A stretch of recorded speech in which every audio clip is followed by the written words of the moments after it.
W's and L's, the weekly recap show where we give a dub to the things that we like and an L to the things that we don't. Mm-hmm. I guess I'm going first again. Yeah. No, you're going first this week. All right, let's take a look here. What we got? I'm giving a dub to Kendrick's new song. It seems like the Twitterverse doesn't understand that there's a reason for the song, and that reason is he's about to come out with that album pretty soon. I think that's coming, and this is it felt like an indication that something was coming, much like 616 in LA. Like, we're getting bars, some of them obviously too overhead for the general public to take in, but it sounded like he was preparing for war, not again with Drake, but against this so-called culture that we're in right now. That's Do you remember? You remember off of Life of Pablo, No More Parties in L.A.? Mm-hmm. Did that sound like a prelude to the song that we got? Like, think about everything that they were talking about in L.A. Was in the same right? Vein, it was in the same vein, and it was like no more parties in L.A. And now we gotta burn the party altogether. Like, it's gotten so bad now the party needs to be burned. Yep, that's kind of the connection I drew in there. But in any case, I think that you're right. We are gearing up for another project from him.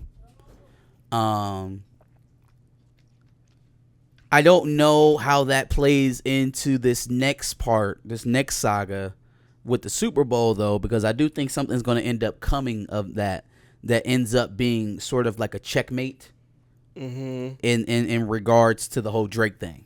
Sure. Like, you're right. This is not a direct shot at Drake. Neither is the next phase of this quote unquote beef. Drake will still be a casualty of what is to come. I think Drake was a microcosm, if you will, of the larger, the best example. The larger problem at hand for Kendrick. Like, you were just a symbol of what I hate about what's happening in the culture right now. You embody that. But what's really happening is I really have a problem with the culture at large, or at least what's going on in the culture at large right now. And so, I do believe that there will probably be even more of a checkmate for Drake because, again, he is that. Well, the checkmate comes from the Super Bowl performance, right? Now, obviously, I don't know. I because there's still so much to talk about there, but there's something that he could do in the midst of all of that would really just checkmate this whole situation. Sure. And so there's one thing that would definitely do it. Yeah, and it just it's there for the taking right now. Do I feel like he will bring that thing up at the Super Bowl? I don't know. That'd be crazy. At least the thing that I'm thinking of. Yeah, we'll see. But he might be planning at some point to bring that thing up. I think the point is, regardless of what he does for the rest of the year, is that you can't out narrative this man, right? Facts. And I think so much of this beef, the back and forth that Drake has been going through with most of his adversaries has been driven by so much narrative. And he's able to keep things under control by controlling the news around it. Kendrick's not he's not the type of character. Yeah. You can't goat him into responding. You can't goat him into producing stuff that he don't want to produce. Dropping when he don't want to drop. He works on his own schedule. And then when he comes out, he's eviscerating you. He has 3 number 1 songs this year. You don't have one. But you're the hit maker. That is your thing. That's your thing. That is your territory. You're supposed to be touting Billboard stats and Spotify streaming numbers and Apple streaming numbers. Still haven't gotten that number 1 hit. Yeah, not him. Yikes. And if this is the thing about the industry, then their revolt of him only makes him look stronger. The more that they try and get these influencers online and say dumb stuff, or they try to affect ticket sales on tours and stuff like that. Like, fam, he's not the one. I think there are plenty of artists that you can call into being quiet or kind of pressure them into going the direction that you want to. I just don't think that Kendrick's one of them. Yeah, I think it's interesting that he has become the number one rapper. And so now that he has done that and beating Drake, he's going to be the one to literally just dismantle this whole thing at the same time. I think that's pretty interesting.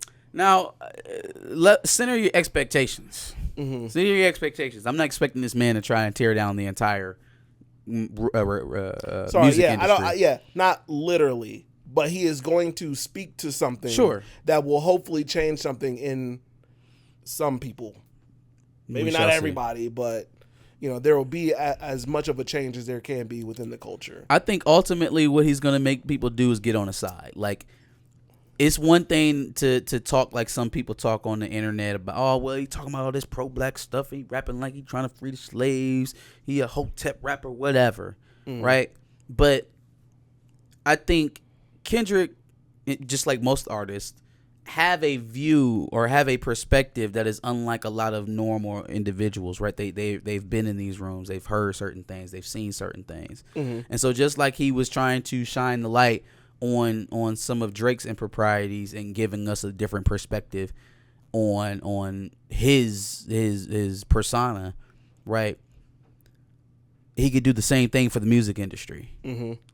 He can do the same thing for the music industry. Yeah. And I think that's where he's headed, to be honest with you. Absolutely. Yeah, I'll be excited to see, what comes of it. I mean, it's a Kendrick album. At the very least, I know I'll be pleased with the Kendrick album. Fact. Okay. One of my L's. My first L will be quick, but much like we said RIP to James Earl Jones, RIP to Frankie Beverly, man. RIP Frankie Beverly. It's crazy that it takes that for people to be like, oh, I'm gonna stop listening to the Beyonce version of Before I Let Go. Fam, the original one is it's what classic. Everybody knows. What are we doing? Knows. That shouldn't be the one time that you're like, all right, we'll stop playing the Beyonce song this week, but then next week is back to that. Apparently, that's all you gotta do. Make a line dance, and now you the one. Right. No, but R.I.P. Before I let you go. Definitely thought you were going to try to hit the... No, not today. All right. I thought not you were today. Going to. Haven't drunk my tea today. Yikes. Okay, I'm giving... Never, you're going to try. I know you're going to try. Never let you go before I go. Not that one. Yikes.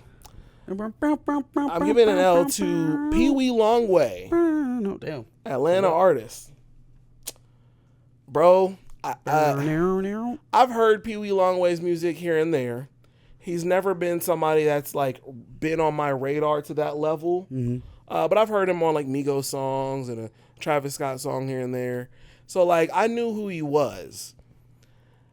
So then you have to understand like how has he been in the game this long if like he's not really on anybody's radar to that level unless you're in Atlanta probably. And after hearing this story, I completely understand. I understand why he's been around for so long, why people are so invested into him, despite him not being that big star. Fam, this man has been arrested with drugs, and the feds have reportedly seized $200 million worth of drugs along with him. $200 million? $200 million worth of drugs. They got to be exaggerating, bro. I'm going to run through what he had. But so you know what that man had in there? $200 million? Well, first of all, probably everything. He got everything. 155 firearms, which they valued at $273,433. Almost 500 pounds of meth at 22 million street value. God damn. Almost 57.5 kilos of coke at 5 million. You said 57 kilos? 57 kilos. 7 kilos of fentanyl. Oh, you're a fucking loser. 55,000 pounds of marijuana. 1.3 kilos of heroin. 5.9 pounds of GHB. And 755.8 grams of mushrooms. Yo, what type of evil? Like, okay, when we'll talk about Pee Wee Longway here in a second, and we'll talk about some of the other very obvious wrongs that are going on here that we probably shouldn't be doing. Yes.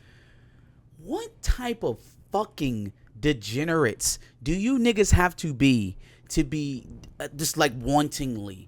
You got $200 million worth of product. Mm-hmm. You're not hurting, bro. Yeah. You ain't hurting. Your operation is fine. Mm-hmm. Why do you need to cut with fentanyl? Yeah. Why do you need to cut with fentanyl?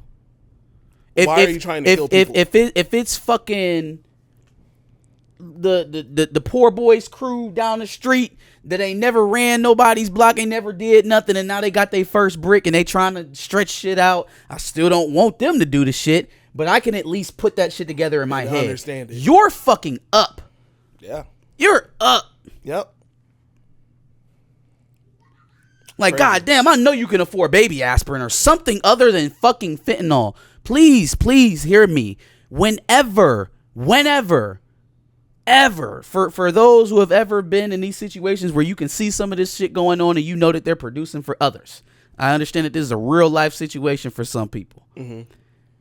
Understand that when you are cutting with fentanyl at a mass rate like that, you're guaranteeing somebody's death. Yes. Somebody in that batch is going to die, guaranteed. For sure. Like, the amount of fentanyl it takes to kill somebody is so small. It's so small. It's like if I were to just like dab a little bit of water on my hand, that's how much fentanyl can kill the average person. If that. It's small. It's so fucked, bro. And for no other reason than to stretch it out. Yeah. Fam, there's baby formula, there's fucking aspirin, there's sugar, there's this whole fam. I'm not trying to teach a drug class on this stream, but ways to it is such a fucked up thing to do. To first of all purchase the fentanyl, like you gonna spend your own bread to get it anyway, right? And then purposely mix it into your drug so you can kill your customers. I just don't understand. I don't understand. It doesn't make sense. I don't understand. And every dealer that dishes that shit out deserves a hot dose themselves. I agree. Shit is fucked. Just having that amount of drugs is ridiculous. Like, yeah, he was obviously going to jail anyways. It just feels like at that point you have ill intentions. You don't even have the fucking the brain rot of saying, oh well, you know, they gonna do it anyway, so I'll just get my money off of it, right? Because that's still amoral and it's not very logical, and you're still pretty much directly responsible for getting the community hooked, right? It's still you. You can make that excuse all you want, but even if you were making that excuse, you've just thrown that out of the window when you're involved in fentanyl. I don't get these fucks, man. Yeah. Facts. All right. On to my next L. What are we going to talk about? Let's talk about Trump first. The debate? Yeah. So they're eating our dogs. They're eating our dogs. They're eating our cats. They're eating the pets. He yelled it. They're eating the dogs. They're eating the dogs. Yeah. They're eating our cats. What a terrible soundbite. I heard it on the TV. They told me the man said they're eating the pets and they're cooking them for food. Oh my God. That should also probably be a L for just how Springfield looked after that, because bomb threats at the hospitals and the schools. Great job, guys. Right. Great job. Yeah, no, I think Kamala did a good job of dog walking him during that debate. It was easy enough. I mean, he kind of did it to himself at times. Well, but we knew he was going to do that. I think that part of it was counted on. Mm-hmm. The part that I didn't necessarily see coming, which I probably should have seen coming, was the fact that they didn't necessarily the fact checking was slanted. Yes. Now, at the same time, I don't think you had to fact check as much from Kamala Harris as you did from Trump. Yep. But even still, it was slanted.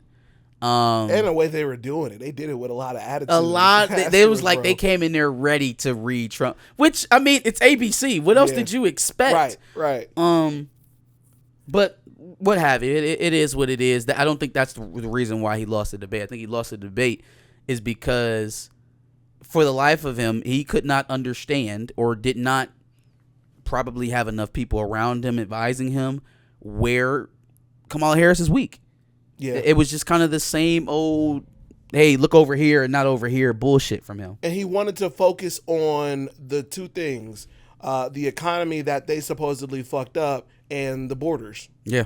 He had a game plan of those two things, and he stuck to them to his own fault. Now, believe you me, I still don't love Kamala Harris's word salad on inflation, on price. And when I say inflation, I don't necessarily mean her changing the trajectory of the cost of goods. I mean, her fast tracking legislation to stop price gouging, right? Like when you get those opportunities to do so in Congress, or if that's an initiative that you push yourself, right? If there's anything that you can do to call price gouging through executive order, that is something that I would love to hear her say. I want to hear her give a coherent plan. It is not enough for me to hear, oh, well, presidents don't have that much influence on the economy. No, the hell with that shit. Because the economy is the problem. And if you're telling me now, before I vote for you, that you can't fix it, then that's what I want to hear. Tell me. Yeah. You're telling me right now that you can't fix it and that it's not your job to fix it, I don't want to hear that in the first 100 days. Mm-hmm. No, that's fair. You know what's funny is that reminded me of them asking Trump about his healthcare plan, and he was like, I've got concepts. I've got concepts of an idea. It's like, bro, you have nothing. You have absolutely nothing written down. Nothing. I thought that was hilarious, too. But, yeah, no, I think she won. I don't think she was perfect, but I think she did a good job in maintaining this momentum that I didn't ever think she was going to get at any point. So, at the very least, it's a dub for her, but that's definitely an L for Trump. But also, apparently, there was shots fired at the golf debate course. No. Today, I think. Oh shit. Donald Trump safe after possible gunshots ring out near Florida golf course. Campaign says. Secret Service investigating. Can't dip into that well twice. Can't dip into that well twice. Anyways, yep, I want to move on from that because I don't want to be. Facts. I'm not going to spout any conspiracy theories. Sure. It is on you. All right. Here we go. First up I got is going out to an Atlanta business named Sister Shop. Sister Shop, yes. Okay. So apparently there was a flash mob in Atlanta this past week to help save a black business. They were going out of business. Okay. And I don't really know who organized it. Some community group down there, but they had a couple hundred people mob out to go to the store and buy her out because she was closing down. Okay. So they bought out all of her inventory, and she couldn't really make it. It would look like a department store, for women's clothing, for black women's clothing. But they cleaned the place out. You know, so it's unfortunate that she wasn't able to stay open, but it was good that they were able to, sell all the inventory. Because, I mean, look at just a couple weeks ago where we had the hair store, the landlord of the hair store putting all their stuff out in the fucking parking lot and just letting people steal from it. Like, that's just... literally in my head, because you said Atlanta, I was like, that's the same city where they was doing all that shit. So instead of that being the case and her not being able to capitalize on anything or walk away with anything, they did her right. So shout out to Sister Shop. I'm hoping that maybe we see something that's not brick and mortar. Maybe they set up an online shop with that money that they were able to collect. A lot of people are making money with online shops, so hey, they can do it for sure. Well, much less overhead and some of the same costs, so that should help. Yep. My next dub I'm giving out is to Hurricane Chris. Your next dub? Giving the dub to Hurricane Chris. Okay. Because Hurricane Chris tried to tell Juvenile and Nicki Minaj and any other celebrity that had a problem with Lil Wayne not being chosen to be the Super Bowl here in 2025 when they're going to New Orleans. Oh, Hurricane Chris tried to tell y'all. He tried to tell y'all already. And it was something that really was a precursor to what happened with Lil Wayne. A warning shot, if you will. It was the exact same concept. What Hurricane Chris was trying to tell y'all is that they came in here to Shreveport, 50 did, put on this performance on this cheap land, and bounced. Didn't give the stage to any Louisiana artists to, promote themselves. Didn't do anything necessarily to uplift the city. We just gonna come in here, use this cheap land, get the fuck up through. Right? We're gonna use Louisiana for what we feel like is useful for. Yeah. And we're gonna leave. And when he said that, y'all told him to get the fuck out of here, stop talking. Don't nobody care about none of that shit. Right. Now, an even larger corporation than that of 50 Cent comes in Basically, does the same to some thing. people, yeah, I would say disrespects the city, right? Has the guy who's the enemy of your fave's protege headlining in his city for the Super Bowl. And now you're up in arms. Now, I will say this. There were much more celebrities that were upset with this than normal people. Yes. Because I think normal people not only remember, I'm a young black man in America. That should tell you that America love black people. Ain't no racist. They should remember Black the Colin Lives Matter. Kaepernick. Yeah. My bitches matter. My bitches matter. I thought that told me that was no such thing as racism in America, right? I think that they remember the fact that you actively get on stage as early as this year and can't rap your own lyrics. Yeah. You readily tell people that you cannot rap your own lyrics. Mm-hmm. Do it all the time. I don't remember. You think you're supposed to be headlining in the Super Bowl and you can't remember your own songs?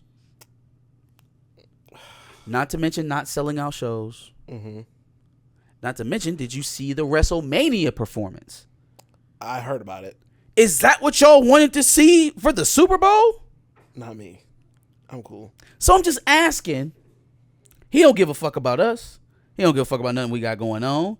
He for sure said, Juvie, I don't know if you thought that you was going to get on that stage with him, but he already told us this year that if he got it, he wasn't going to invite anybody because that shit was his. Yeah. And then for you not to get it and you get on the internet for the first time in a long ass time, you don't do lives. You don't be giving out shit like that. You don't talk about anything. We literally don't hear from Wayne on anything. Niggas have been kicking your baby boy's teeth in for half a year and you ain't said a word. Nothing. You done gooned up with one of his enemies more than you done gooned up with him.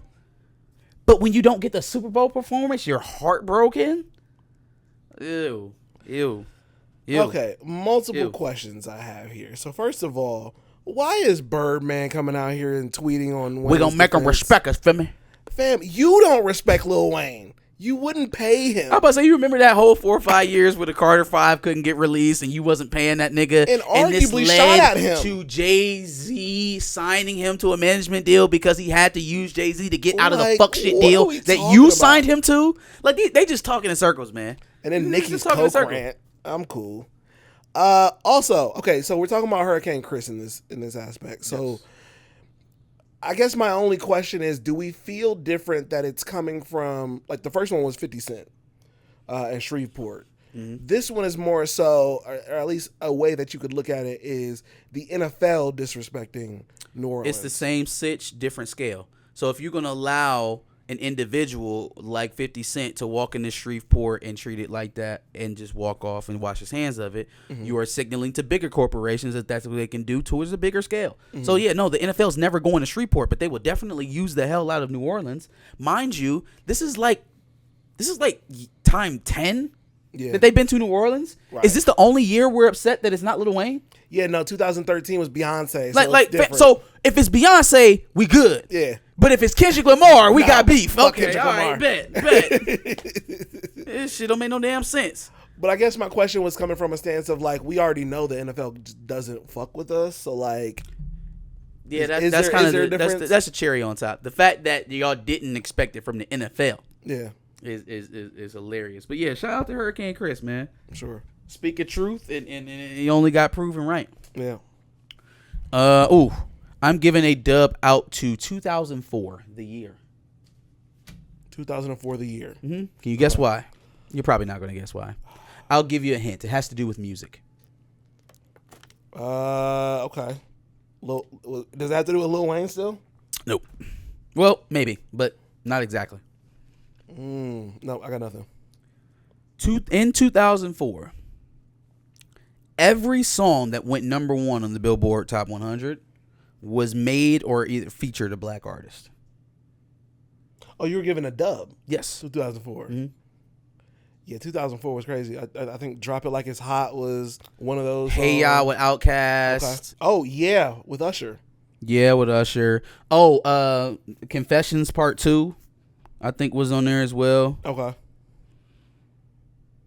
The Way You Move, another Outkast. Slow Jams, Twisted, Yep. and Kanye. Slow Jams with Jamie Foxx. Yeah, with Usher. That was for 12 weeks. Let It Burn. Usher had 3. He had Confessions Part 2, Let It Burn, and that boy was pumping. Stand Up with Fantasia?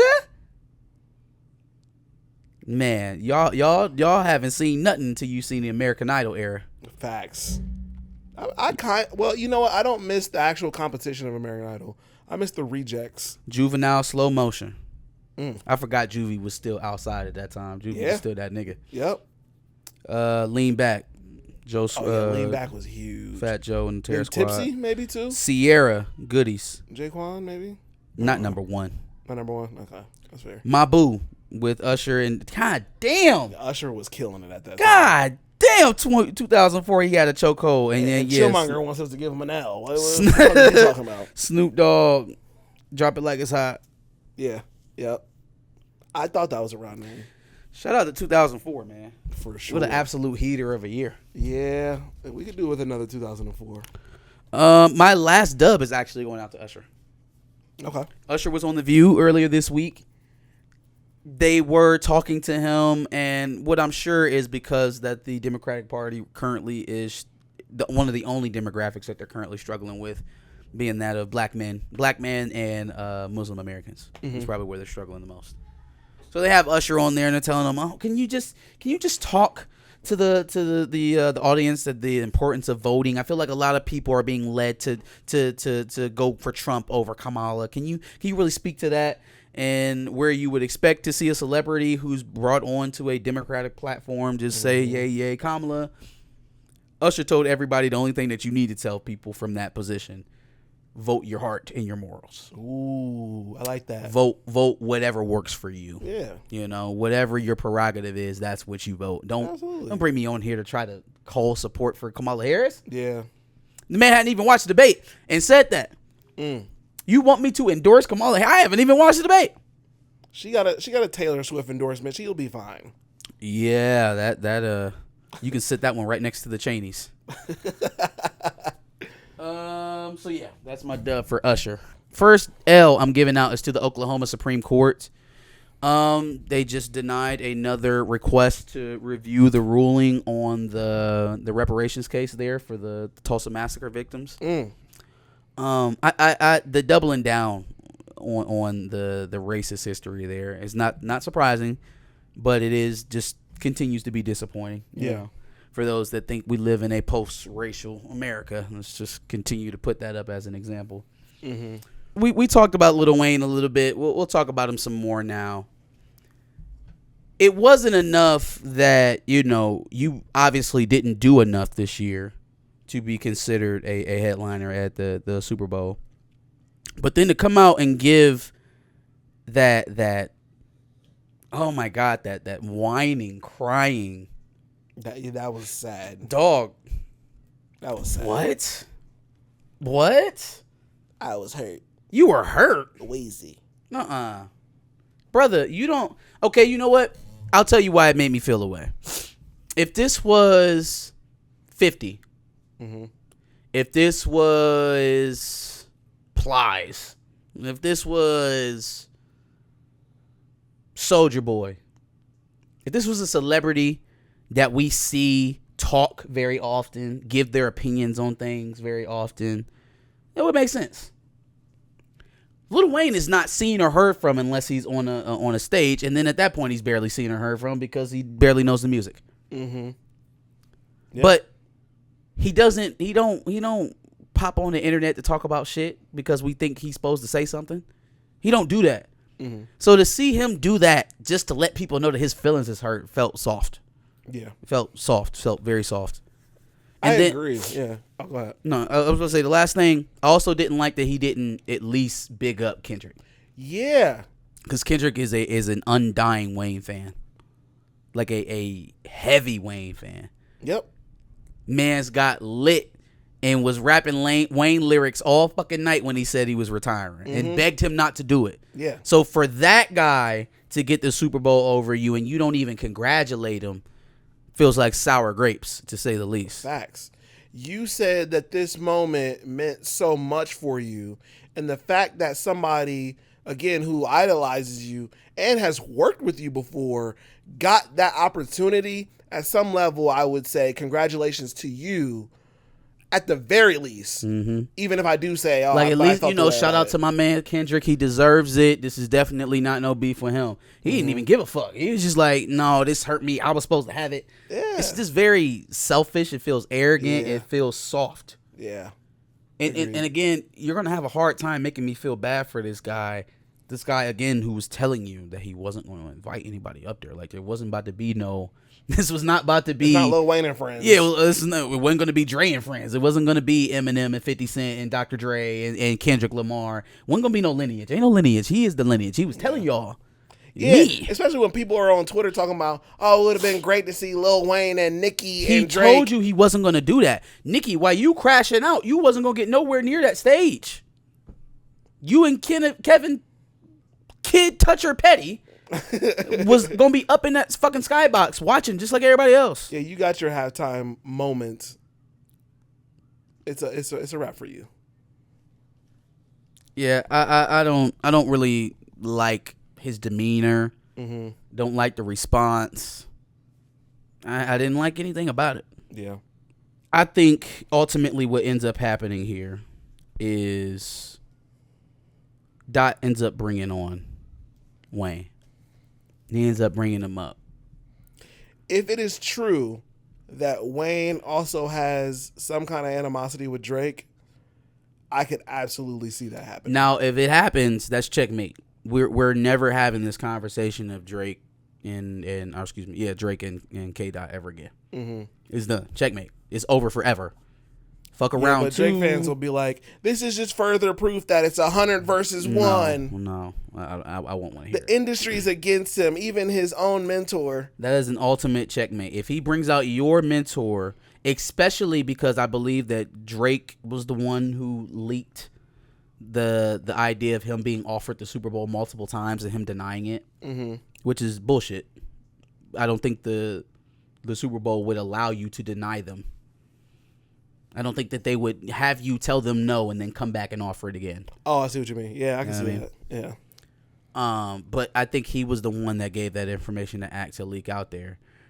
So now, if you could have been the reason that Wayne ended up on that stage in New Orleans and you turned it down and you let Kendrick do it, checkmate, bro. Especially after the same week that he's going to win a Grammy for Not Like Us. Like, what are we talking about, bro? I'm your big homie. You can't even talk to me no more. If it's going to be some beef from now on, it's going to be me and Wayne. Me and you not on the same level. Yeah. I put your big homie on. Your OG. I did your OG a favor, and he ain't even fucking with you. He on stage. They not like us. They not like us. Crazy. They not like us. That'll break the fucking internet. It would. It'll break the internet. It's over for good. Absolutely would. Over for good. Zane Beto said, why should Kendrick bring him out? Wayne went on IG Live, threw himself a pity party, and didn't even have the decency to congratulate Kendrick once. To kill Drake. It wouldn't be for Wayne. It wouldn't be for Wayne, but he knows Wayne still wants it. Yeah. He know Wayne still want it. Yeah. And if he offer it to him, I don't think he's going to turn it down. I don't think he's going to turn it down. It wouldn't be necessarily to please Wayne or to please any of the, well, not any of the celebrities that want to see Wayne. Maybe the small group of folks that don't care that Lil Wayne ain't anti-black and still want to see him in New Orleans. He could serve those people. Mm-hmm. But it would be the ultimate chess move, and that's why it would be worth it in my eyes. Yeah. Okay. We're almost done here. I got a few more to finish up with. First one is... this one's going to be quicker than the next one. Fresh and Fit are getting an L for me. The hits just keep on rolling. It looks like they are going to finally rid themselves of a YouTube platform for once and for all. Yeah, they're throwing parties on yachts, so... They're going to be strictly on Twitch and Rumble. I don't think that they'll survive very long on Twitch. I agree. You don't really... Twitch hands out bans too, quite a bit. Yeah, but also you don't thrive on Twitch without thriving somewhere else, unless you're a actual celebrity. Factuals, right? Factual. Rumble is what it is. I mean, it's just not a very. I'm actually surprised they doesn't didn't stretch out go as much. Kick. But it's still the same thing. It's the Twitch, same though. thing, yeah. If you don't have a presence elsewhere, it's probably not going to do you all that much good. Yeah. And they have all but lost their presence on YouTube since being demonetized. So, Yeah, the only time I ever see them is when Abba and Preach bring up their names. Remember, we are better than you niggas. No, you're not. Period. You're not doing better now. Not in 2024. Oh my gosh. I still remember that guy. That random Fresh and Fit fan threw me in a thumbnail of his video and was talking about how we were trashing Fresh and Fit. These guys over here talking about Fresh and That Fit. shit was funny. He was definitely on the yacht party. He was Oh, definitely on the yacht party. 1,000%. He attended the yacht party for And sure. then they had it was a live stream. So then it was like multiple people coming in. Yeah, them niggas didn't know what they was talking about. I was like, what is this? Holy shit. All right. So my last L today is going out to Angela Rye and the Breakfast Club for that god awful interview they did with Jill Stein and Dr. What is his name? Dr. Ware. Dr. Ware, her vice presidential pick. Mm-hmm. You know, we are allowed to have differing political opinions. We're allowed to have different political approaches. Mm-hmm. What I would like to think that we're all on the same page about, which when I say we, I mean black people, is that we would want the best for us in whatever shape or form that comes in. And so you would like to think that there is some intersection there for people of different political ideologies to kind of come together and you know, make that work, especially when we're signaling so hard onto things that are positive for you in your community. Mm-hmm. But with Angela Rye, and this is extra disappointing because even though I knew that she was definitely closer to the neocon side of the Democratic Party, right? She's definitely more corporatist than she is radical. Mm-hmm. I don't think she really has a progressive bone in her body, but I still expected her to tell the truth. I still expected her to look at things as they are and give black people the best information that she could politically. Yeah. And I realized in that interview that Angela Rye is no different than, you know, your standard political operative. She might as well be Karen Jean-Pierre. She might as well be Simone Sanders. She is your run-of-the-mill, typical Democratic operative. And spouting nothing but Democratic talking points. And she was on the Breakfast Club not to better educate black people on their choices, right? We always sit up here talking about, well, who else? Well, maybe a candidate that supports cash reparations to descendants of slaves and free health care for every American citizen. Does that sound good to anybody in the chat? Does that sound good to you? Is that something else you can support? Because there are two candidates that I know of that are currently running in this presidential election that supports both of those things. And yet, on a daily basis, whether it's in one of our videos or some post online, I am arguing with Kamala Harris supporters on why she's the only option. It is baffling. The same people that consistently fail you election after election after election after election come and tell you that they're your only option and you eat it up. Hook, line, sinker. Propaganda buffet. I'm sitting over here watching, and it's really hurting my brain because on the screen, not on the screen, because I was actually listening to it in the car. So on the radio, I hear this liberal white woman, which historically has been the undoing of our community, right? Mm-hmm. And here she is talking about reparations. Here she is talking about single-payer health care. Here she is talking about improving on some of the inadequacies that we have in our community with our black women having childbearing, right? With educational discrepancies, with financial discrepancies, right? Spitting towards our community, coming on a black platform and actually speaking black, mm-hmm. with a black running mate to her side. Yeah. And so I'm looking at that, and I'm trying to have some trepidation because something's got to be wrong there, right? Something with this picture doesn't fit right. True. And the thing that the picture didn't fit right is that the black woman on the panel that's supposed to be there to parse through the political parts of the conversation is herding us into standard sheep mentality. Shut up, vote blue. Protect AOC in a spat that you are not involved in. AOC attacked that woman. Yeah. Told her that she was being predatory by running for president. That she was leading people astray because she didn't win. Now, merit aside, and I'm about to get to that in a minute. Merit aside, that's not your fucking argument. That's not your argument. The one thing that AOC has done in her time is win elections. Yeah. First of all, chick, AOC winning a damn election, they never did shit for your fucking people. Anywhere in this country. Not in New York 16th, not here in Ohio, not anywhere across America. Ain't did a fucking thing for me. And while you talking about her winning elections, let's not forget that she won that election pitching Green Party policies. Anybody remember Green New Deal? Are you literally sitting up here touting her ability to win an election when she won that election based off of a green policy? The same thing that you said is ineffective anywhere in America's politics? Oh, well, Jill Stein, you lost here, you lost there, you lost here, you lost there, you lost there. It seems like you and the Green Party are ineffective. Except it's what fucking got AOC elected. The Green Party and the Justice Democrat staffers that she had on her team that she immediately fired after she got into Congress. Or the platform that she was out here spatting and having people call her a dangerous left-wing radical. Right? She got to wear that title as a badge of honor and never actually earn it. She still voted to send weapons to Israel. She still is in lockstep with the Chuck Schumers and the Nancy Pelosi's and the other neocon monsters of the party. Lockstep. And now she's going on as far as to be their attack dog. So all of that, and Angela Rye, you're throwing yourself in front of that criticism?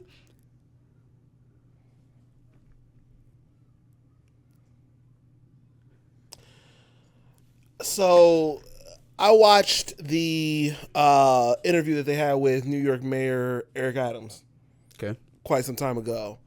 And they also, when he came on, they had Laura Nadi. I can't remember her real name, but that's her YouTube name. They had her on, and she's been giving Eric Adams so much shit, like throughout her at least her YouTube shit.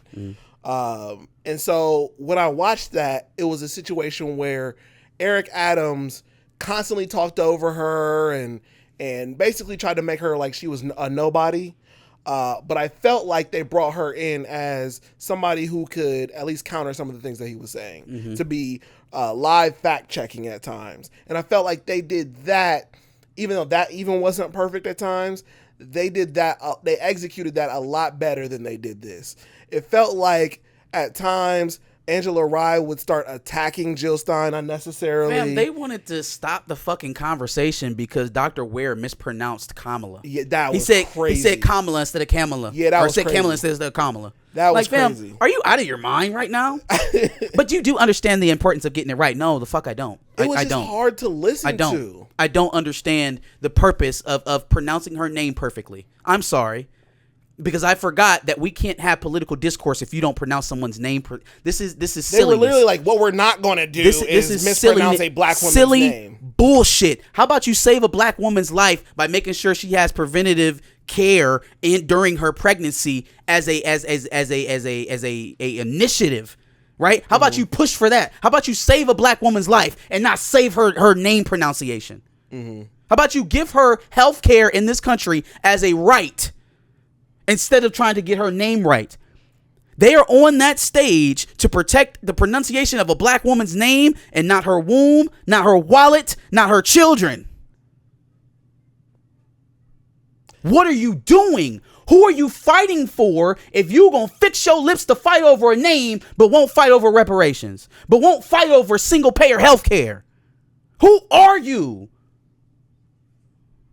Yeah, I just feel like they executed that terribly. No, they executed it the way that they wanted to. Sure. They executed it the way But they wanted Angela to. Rye getting out there and interrupting, being emotional, it left me feeling like, even if I didn't agree with some of the things, Oh, that you the Green Party absolutely was put me saying, on her side. yeah, Absolutely. Yeah. Absolutely put me on my side. You look like a whole op. Yeah. You look like a op. Yeah. Yeah, that shit was just crazy. It was done wrong, and they should feel bad. Like, Jill Stein was actually in there explaining what was happening with Angela Rye right there in front of our eyes. Or not Jill Stein. Butch Ware said this. He said he hated the way that blackness was being weaponized in this election, right? We got Kamala Harris coming in here talking about, he didn't say this, these are my words now, talking about she cleaned her greens in the bathtub and she's kicking it with rappers on Hip Hop History Day and all this other shit. And she's in zone 6 like what's that? All of this horse shit, all this performative blackness, bullshit.